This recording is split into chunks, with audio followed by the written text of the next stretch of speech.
liste du Front de gauche au régional. Comment en êtes-vous arrivé là? Eh bien, déjà, pour commencer, moi j'appartiens à un parti qui s'appelle le Parti de gauche, qui fait partie du Front de gauche. Voilà, je milite depuis quelques années. La co-secrétaire du Parti de gauche sur Caen m'a contacté pour me proposer d'être sur la liste.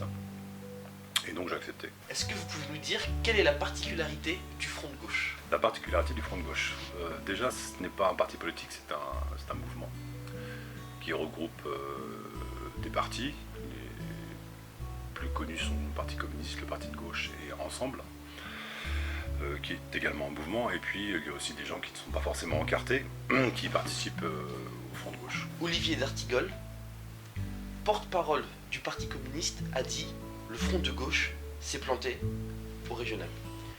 Avec 4,15% de vote en moyenne, on ne peut pas trop lui donner tort. Quelles sont les raisons de cette défaite? Les raisons de cette défaite, il s'agit toujours d'analyser une défaite comme ça à l'aune d'un contexte, bien sûr. Alors, tout mettre sur le dos du contexte, c'est un petit peu facile. Il faut reconnaître ses propres erreurs. Il y a effectivement des erreurs d'ordre stratégique par rapport au mouvement du Front de gauche. C'est intéressant que ce soit le porte-parole du Parti communiste d'ailleurs qui en fasse mention, puisque la seule fois où le Front de gauche a fait un score à 2 chiffres au niveau national, c'était en 2012, quand il était représenté par Jean-Luc Mélenchon, fondateur du Parti de gauche, et qu'il y avait un seul nom sur l'affiche et un seul logo, quoi. Donc comme le déclare à l'envi Jean-Luc Mélenchon depuis la fin de la campagne, on a eu une stratégie d'émiettement qui a été très préjudiciable, hein, avec des résultats très divers quand même. Je tiens quand même à rappeler, même s'il n'y a pas de quoi pavoiser, que la région Normandie a réalisé le meilleur score, enfin la liste Front de gauche de la Normandie a réalisé le meilleur score en France avec 7%. Mais il n'y a pas du tout de quoi se réjouir, hein, c'est pas suffisant. En tout cas, il est vrai que le Front de gauche est un mouvement qui regroupe des partis qui ont leur propre identité, dont certains partis avec une identité ancienne, hein, je pense notamment au Parti communiste forcément, puisque le Parti de gauche lui est un parti très, très jeune, hein.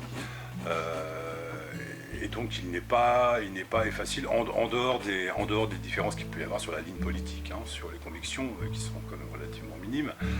Il y a des différences de représentation, de légitimité. C'est pas facile d'accepter d'être représenté par un membre d'un parti qui n'est pas le tien. Donc il y a des stratégies différentes, il y a parfois une tentation de repli identitaire entre guillemets politique. C'est-à-dire que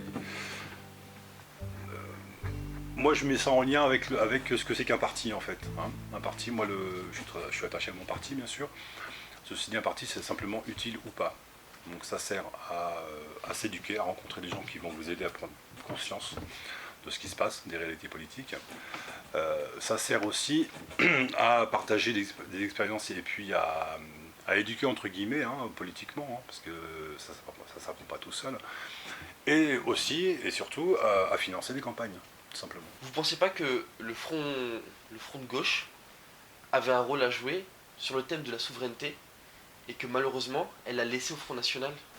Le thème de la souveraineté il est défendu dans le mouvement du Front de gauche. Alors moi je parle surtout au niveau du PG, hein, mais il y a un discours sur la souveraineté. Le problème c'est qu'il y a un amalgame qui est fait entre souveraineté et nationalisme, que le Front National, dont la spécialité est vraiment de piller les idées chez les autres, hein, c'est un petit peu le coucou qui fait son nid dans celui des autres. La souveraineté, on la met en lien avec un impératif démocratique. C'est-à-dire qu'au-delà de l'échelle de l'État, quand on pense à l'Europe par exemple, plus on monte d'échelle, moins le débat démocratique a de valeur.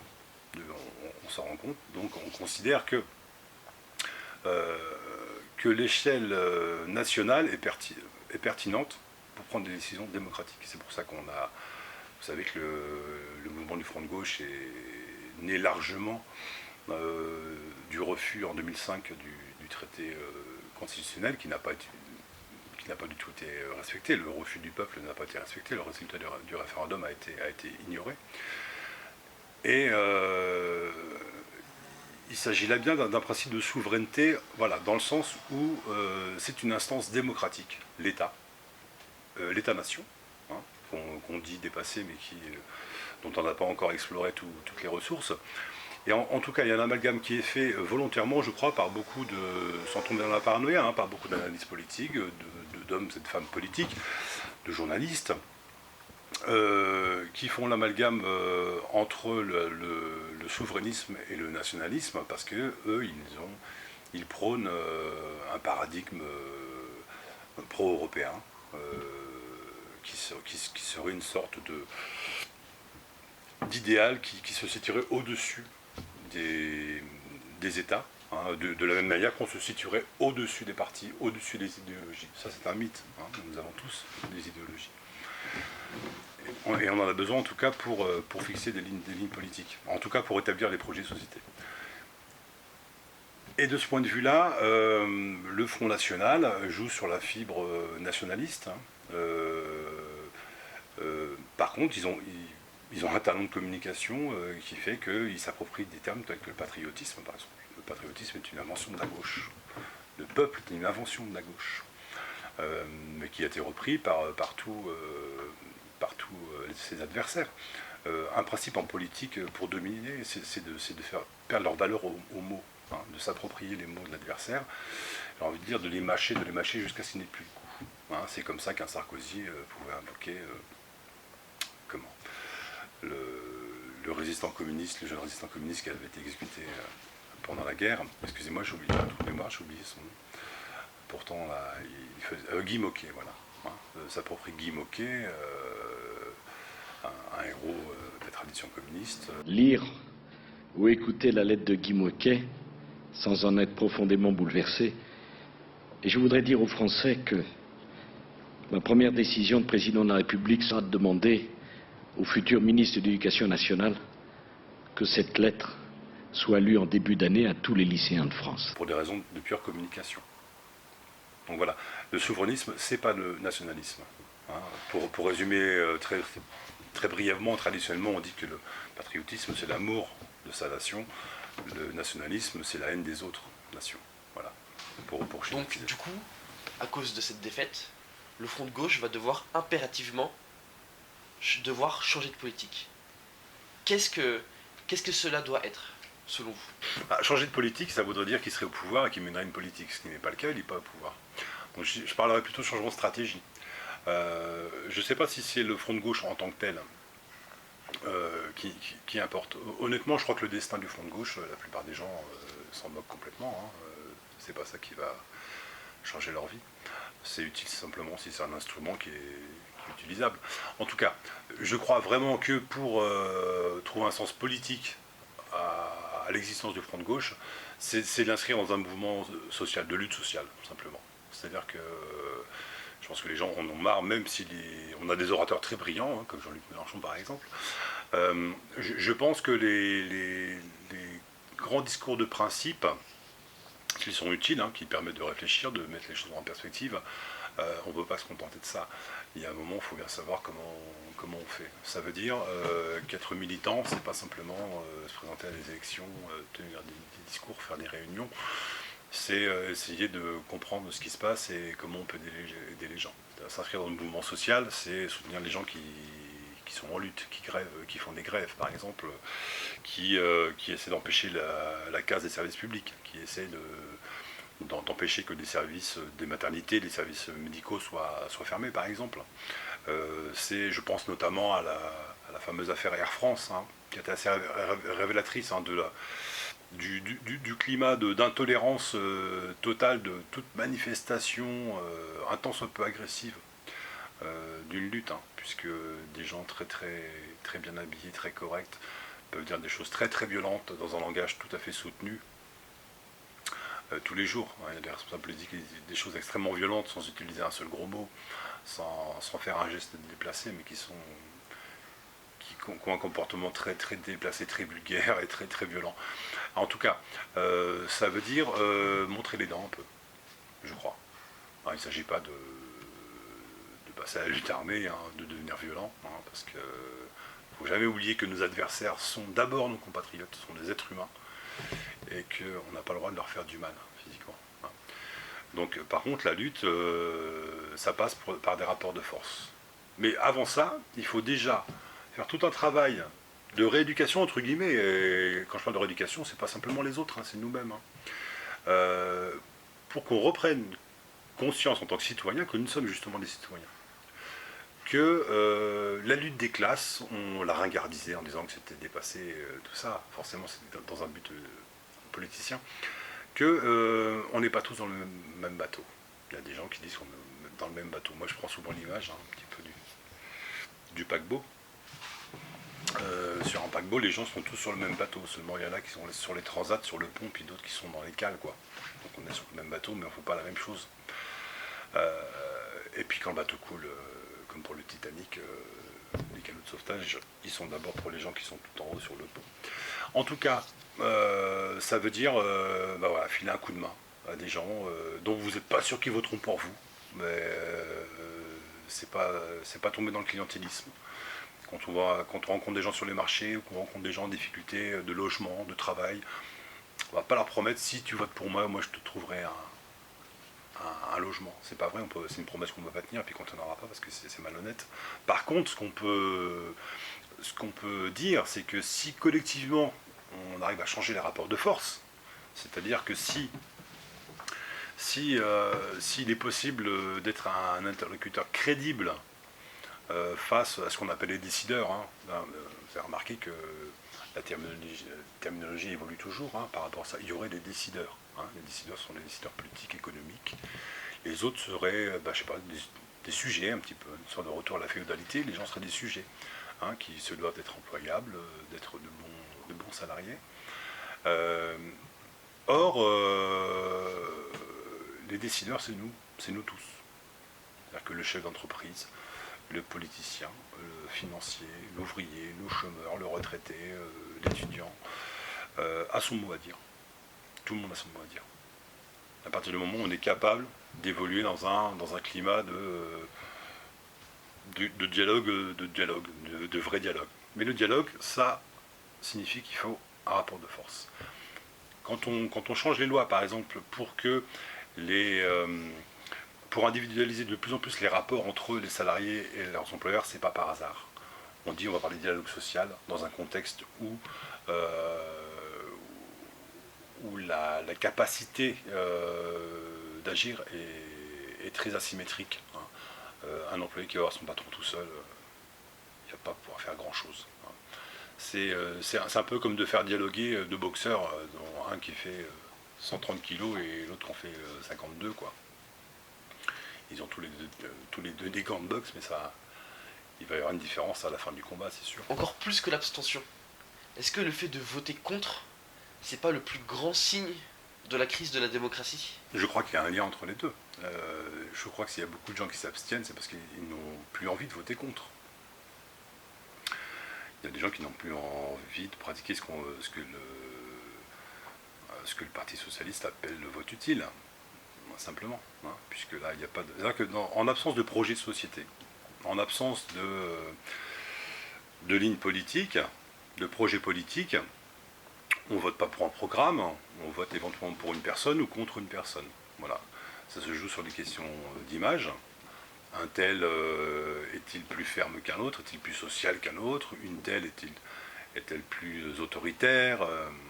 Voilà. On va réduire les enjeux en termes d'autorité, de performance économique, de choses comme ça, de manière très très vague, pardon, en jouant sur les événements au besoin. Et il y a beaucoup de gens qui sont complètement déconnectés. En plus, les politiques parlent d'une langue de bois qui est connue de tout le monde depuis longtemps. Les gens s'en sont un petit peu lassés, je crois. Hein, après, justement, dans un contexte comme ça, d'uniformité du discours politique, qui fait que les frontières se sont effacées peu à peu entre la gauche et la droite, en tout cas la gauche telle qui se prétend, enfin les partis qui se prétendent de gauche comme le Parti Socialiste.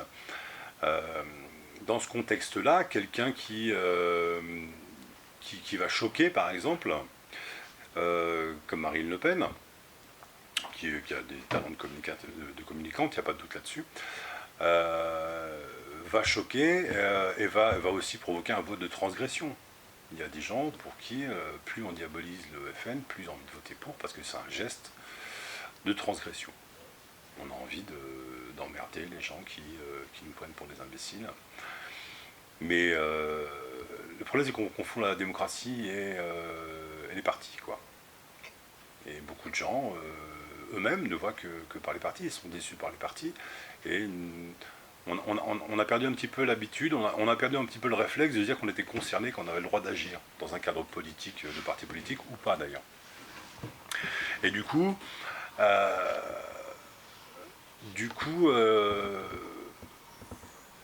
on voit plus tellement l'intérêt à voter. C'est-à-dire que ce soit à l'échelle locale ou à l'échelle nationale, quand même le discours qu'on entend, c'est de toute façon il n'y a rien à faire. Hein, un discours de résignation, qui découle complètement d'un discours politique qu'on entend depuis 30 ans. Là, il faut toujours un petit peu replacer dans une perspective historique un discours politique. Hein. Quand on revient à une trentaine d'années en arrière, ou un peu plus, il y a le discours de Margaret Thatcher, Premier ministre du Royaume-Uni, qui disait « il n'y a pas d'alternative ». Il n'y a plus de choix d'ordre politique, il n'y a que des choix techniques. Le choix primordial, c'est le libéralisme, et à l'intérieur de ça, on l'aménage à sa façon suivant les pays. Et encore, même pas. Et donc, on inscrit dans la Constitution des politiques économiques, alors qu'une Constitution n'est pas du tout faite pour ça. Et donc, les gens se rendent bien compte que, entre les gouvernements de droite qu'ils ont connus et celui qu'ils connaissent actuellement, il n'y a pas de grande différence en termes de politique sociale et économique. Donc, effectivement, ils ne se sont pas reconnus représentés par ces partis-là. Le Front de gauche, à une époque, en tout cas en 2012, a suscité un intérêt qui a été contrecarré quand même par la pression du vote utile, hein, parce qu'il y a pas mal de gens qui étaient prêts à voter Front de gauche et qui ont hésité au dernier moment, qui ont préféré voter utile de peur de voir le FN au second tour. Et effectivement, l'enjeu, c'est ça maintenant. Le seul enjeu, c'est freiner le Front National. On ne vote pas pour un projet, on vote pour freiner le Front National, et c'est utilisé comme un outil par différents partis, notamment par certains responsables socialistes, pour mettre les gens dos au mur. C'est nous que vous n'aimez pas, ou c'est encore pire que nous. Voilà, donc on a le choix entre le mauvais et le pire du pire. Et moi je crois que si on veut fonder un projet de société, il faut des affects positifs, c'est-à-dire avoir un projet, avoir l'espoir que les choses peuvent s'améliorer. Vous aurez remarqué dans le discours politique et médiatique, on ne parle plus de progrès social. C'est un terme qui a quasiment disparu en quelques années. Hein. On l'a remplacé par innovation. On parle d'innovation technologique, d'innovation entrepreneuriale, d'innovation scientifique. On parle de recherche et développement, on ne parle pas de recherche fondamentale. Enfin, en tout cas, on parle d'innovation, c'est-à-dire l'amélioration de quelque chose d'existant à la marge, on va dire. On ne parle pas du tout de nouveaux projets de société. Donc, il n'y a rien qui parle, il n'y a rien qui donne espoir à des jeunes aujourd'hui, par exemple. Si on leur explique que s'ils sont bien sages et qu'ils font bien ce qu'on leur dit, ils auront peut-être la chance d'avoir un CDD mal payé, ça ne donne pas très envie de voter pour qui que ce soit. Donc les gens essaient de se débrouiller un peu à leur façon, dans les mouvements associatifs, en s'auto-exploitant avec le statut d'auto-entrepreneur, en montant des assos, ouais, voilà, des choses comme ça, ou en se mettant en marge de la société, quoi. Et les gens ne sont plus concernés par la société. On ne fait plus société. Vous avez parlé histoire, économie, politique. Pouvez-vous nous dire vos références ? Alors, de manière générale, déjà par rapport à l'histoire, je crois que c'est important de toujours se resituer dans un contexte historique et de comparer avec l'histoire politique de notre pays. La France a une histoire politique assez riche. Or, on vit dans un présentisme actuellement qui fait que je crois que certains responsables politiques ont tout intérêt à faire comme si l'histoire commençait avec eux, en fait. Alors que quand on explore un petit peu le passé, on se rend compte qu'il y a des mécanismes de prise de pouvoir, de manipulation des gens qui ont toujours existé, qui se développent après de manière différente suivant les techniques et les technologies qu'on utilise. Mais en tout cas, voilà. Soit on est dans un présentisme qui produit une culture politique hors sol, hein, en fait, hein, qui n'a pas de racines, ou alors on fait un usage politique de l'histoire. Hein. Je citais tout à l'heure la lettre de Guy Môquet, Jaurès, Jeanne d'Arc par exemple pour le Front National, hein, qui est une invention récente par rapport au dogme politique du Front National. Hein. Jeanne d'Arc a été un personnage oublié pendant très longtemps, qu'on a ressorti pour des raisons de patriotisme opportuniste. Mais en tout cas, je crois, quand on est militant politique, on doit se construire une culture historique, savoir connaître un petit peu l'histoire des luttes qui sont produites au moins depuis la Révolution, hein, puisqu'il y a toujours eu des gens qui ont voulu prendre le pouvoir à leur profit. Hein. La lecture traditionnelle marxiste un peu de la Révolution française, c'est une certaine bourgeoisie qui a voulu prendre le pouvoir sur les aristocrates en servant du peuple. Mais en tout cas, on a toujours besoin d'historiens pour considérer l'histoire à l'aune de ces enjeux politiques. On a besoin d'économistes qui nous apportent un éclairage sur les politiques économiques, sur ce que c'est simplement que l'économie, comment fonctionne l'économie. Et la finance, c'est pas tout à fait la même chose. Et les philosophes pour penser à ça. Ça, c'est pour se former en tant que militant et pour affiner ses convictions. Ce qui fait que quand on parle, on ne récite pas un texte qu'on a appris par cœur. On ne récite pas des éléments de langage qui sont pondus par des spin doctors. On exprime des convictions. Voilà. Donc, pour revenir à la question, les références, par exemple, sur la Révolution française, il y a des gens comme Henri Guillemin, par exemple, qui ont présenté une histoire de la Révolution française avec une certaine volonté de réhabiliter, dans une certaine mesure, Robespierre, la figure de Robespierre, par exemple. Moi, il y a des économistes hétérodoxes, par exemple, les gens qui appartiennent au mouvement des économistes atterrés. Et je pense notamment à Frédéric Lordon, qui est écrit dans le Monde diplomatique, qui est économiste et philosophe, hein, qui est directeur de recherche au CNRS, et qui a parfois dans un langage un petit peu abscon, ça arrive, hein, il abuse un peu d'élocution latine parfois, et ça c'est regrettable, mais il a un discours quand même très clair avec une profondeur d'analyse qui est vraiment intéressante. Et des auteurs comme celui-là, ou d'autres personnes qui sont politiquement moins radicaux, comme Paul Jorion par exemple, sont des gens qui décrivent un système, qui décrivent le capitalisme sous son aspect totalitaire, c'est-à-dire qui veut prendre le contrôle de tous les aspects de la vie des gens. Dans le sens où c'est l'activité économique, les moyens de production, et c'est devenu aussi le fait d'éduquer les gens à gérer leur vie comme une entreprise. Ma petite entreprise, comme disait Alain Bachung, tous les progrès, et là je parle de progrès et pas d'innovation, hein, tous les progrès sociaux qui se sont faits dans la lutte et collectivement. Mais je dis souvent aux gens, ce qu'on appelle l'État-providence, hein, la protection sociale, c'est pas la classe des possédants qui a une révélation soudain, qui aurait fait son chemin de Damas en se disant on a vraiment abusé toutes ces années, on est vraiment pourri, faut qu'on arrête, allez on va partager, et puis comme ça on ira au paradis. Non, on leur a arraché tout ça. Il y a eu des luttes, il y a des gens qui sont morts, il y a des gens qui ont manifesté. On a arraché tout ça. Hein. Il y a des gens pendant la guerre qui ont créé le Conseil national de la résistance, dont un des plus connus était Stéphane Hessel, hein, qui a écrit son livre Indignez-vous. Mais en tout cas des gens qui étaient dans la lutte physique, qui risquent leur peau, dont beaucoup sont morts, et qui ont en plus pensaient à la génération suivante. C'est-à-dire qu'il y avait un projet de société. Il ne s'agit pas d'innovation, il s'agit d'un projet. Pour mener la lutte, est-ce qu'à la place de Jean-Luc Mélenchon, ne vaudrait-il pas mieux Luke Skywalker ou bien même Dark Vador? Je comprends le lien que vous faites peut-être par rapport au Star System, effectivement. Je pense qu'il y a un rôle. Et ça, effectivement, c'est un point d'achoppement entre les militants, parfois entre les différents partis. Puisque le courant auquel j'appartiens est un courant égalitariste, effectivement. après, on n'a pas tous forcément la même perception de l'égalité. Le parti dans lequel je milite, mes camarades, mes amis, on a une notion de l'égalité qui est vraiment au cœur de nos préoccupations.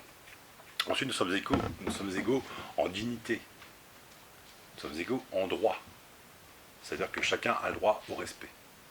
Chacun a le droit à ce que ses choix soient respectés. Ça, c'est une parfaite égalité. Mais nous ne sommes pas égaux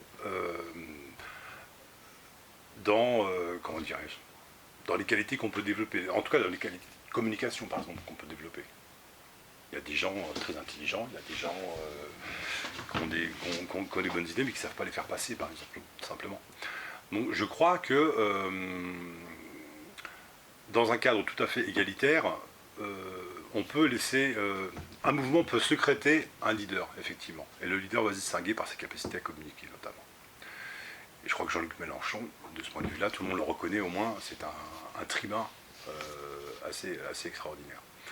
Alors, le danger, effectivement, c'est la personnalisation de la représentation politique, où des gens vont se mettre à suivre un leader comme un gourou, quoi. Et ça, c'est très gênant, effectivement. Parce que même si on est très fort pour communiquer, pour faire passer des idées, si on a soi-même un corpus idéologique très très développé et très argumenté, ça ne dispense pas de continuer à dialoguer avec les autres. Et c'est pour ça que dans notre parti, par exemple, pour le parti de gauche, le refrain c'est la consigne, c'est pas de consigne. N'attendez pas les consignes. C'est pour ça qu'on demande aux comités locaux de se réunir, de proposer des projets, des alternatives. Parce que Jean-Luc Mélenchon, pour qui j'ai de l'admiration, même de l'affection, même si je ne le connais pas personnellement, après, avec sa personnalité qui peut heurter, qui peut tous parfois nous interroger, hein, nous poser des questions. Mais en tout cas, Jean-Luc Mélenchon, il n'est pas là pour être notre pote, quoi. C'est pas, moi, j'ai des amis, j'ai de la famille, j'ai des gens qui m'aiment, j'ai pas besoin d'être copain avec Jean-Luc Mélenchon. Je l'admire de loin. J'ai beaucoup appris en l'écoutant. Ceci dit, c'est un très bon outil, je crois. C'est un outil de communication. Et il doit être utilisé comme tel. Et ça vaut pour n'importe quel leader politique. Merci de nous avoir accueillis chez vous. Vous méritez donc le fameux pancake politique. Merci, je le reçois avec une certaine solennité parce que j'ai quand même conscience de la valeur de ce cadeau. Ceci dit, je vous préviens, il en faudra beaucoup plus pour me corrompre. Merci beaucoup.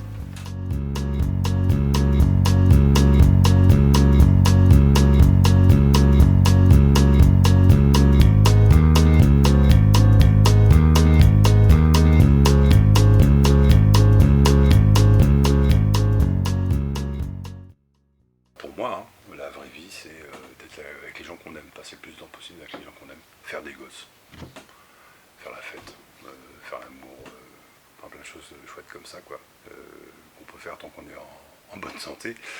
Et donc, et pas se préoccuper simplement de savoir si on est employable, si on est suffisamment performant, si notre patron est satisfait de nous et s'il aura la gentillesse de nous donner un sucre à la fin du mois. Donc voilà, ouais, je pense qu'on nous laisse de l'air pour pouvoir nous marrer.